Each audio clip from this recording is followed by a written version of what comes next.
Previously on Organized Crime. The Office. Charge of making his whole music biz look somewhat legit. These are some of the most skilled professionals in their respective professions, in charge of mass circulation of the group's propaganda. Janae Brown, New York girl. This one, she's real aggressive and straight to the point. She's a lead on the branding and extravagant events they've been throwing all around the nation. She handles the group's money and knows a lot of the secrets within the group. Make sure we keep a close eye on her. Ahmad Davis. Don't fall for the happy and friendly nice guy act. He comes off as easygoing and humble, but please note that this guy is nothing but a shark. He's a master manipulator who excels in articulating the group's mission while misleading us and the rest of the public. And this guy, he's the sole reason the org has access to Trauma Tone. And the rounds that the pair of them have been making in Virginia have been a real pain in my ass. Cam, this guy, he's sharp as a tack. He's been making direct efforts to expand the direct connections through the Atlanta-Miami base. We have very reputable intel that says Cam has aligned the head of the group with the very infamous Forever Rolling. Coming straight out of Louisville, Kentucky. That makes it, to us at least, inevitable that he will soon align with Flex on the beat. Known around Detroit, with deep ties in the South, his last known operation was in the Jackson, Mississippi area before relocating to Atlanta Metro, where we lost the pin. I believe that recently they've been holding secret meetings with two of the best live musicians in the underworld, Kobe Beast and Shane Rocket, which could lead to a great deal of trouble to the charts. Baby Shaq. Now, this one's interesting. He rarely will come into the public eye, but his impact is beyond measure. A real playmaker, he's the literal vessel for the worldwide unification of the OC2 group and producers expanding as far out as Canada. He is solely responsible for the pipeline his homeboy Evergreen has provided for the OC2 group. Dre. Valuable confidant liaison between the OC2 group and their connect. He also works closely with Peter Caden and Russell Barrett, two guys that we can't get a bean on long enough for a clear picture, but eventually they're all gonna fall. The core division. This group of soundsmiths provide the backdrop of elegance necessary for the main artists of the OC2 group. From the luxurious pianos to braggadocious bass lines, and the claps, the kicks, the vibes, these are the people who keep the streets turned. If we infiltrate this group properly, the whole organisation will begin to crumble in front of us. Hellebuck. Vino the Builder. Hella Paid Chill. Westside Kari. Cole Cash Black.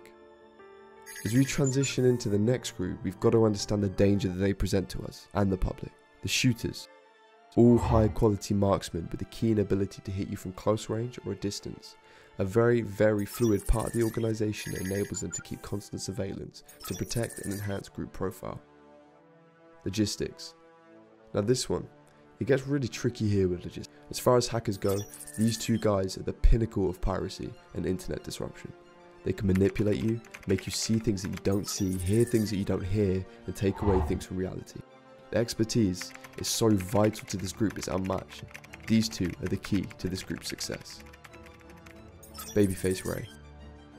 A frequent collaborator and head of the Wavy Navy, we've been able to keep tabs on him lately as he's been exposed to his potential across seas. With an added emphasis of the American takeover's recent slip, it's allowed us to get intel on his plans moving forward. He was spotted with our target amongst others, who we are actively pursuing. Another guy who's been a thorn in our side for years. We must admit, he's built quite a wall around himself and the IUR empire. The biggest mistake he's made recently though, may be the one that bites him in the ass. Word is, on a trip to the south, not only did he link with more of our primary targets, it seems as though something big is going on with Detroit and Atlanta, and this guy was at the forefront of it all. Baby Tron. This is where our target finally got too loose for his own good. See, Tron comes from the scam world, so being intertwined with these guys, it really piqued our interests. So after months of due diligence, it's led us straight to the source. Upon discovering this, we also uncovered that he is the connect to the mass distribution of at least 3 of our target's agenda. Our top target has a long-standing off and on relationship with the connect, but they re-engaged to further extract profit from the international market and to further expand the Get a Bag empire, which leads us directly to these guys, Allstar JR. The big fish, the guy this whole investigation is centered around. See, this guy's thing, his whole thing is organisation. This is the second one with organised crime. He knows the ins and outs the ups and downs and everything that comes with it. He actually survived a near fatal shooting. Fortunately though, those that went through with this assassination attempt didn't have proper funding, and those bullets wouldn't have even been enough to kill a cat.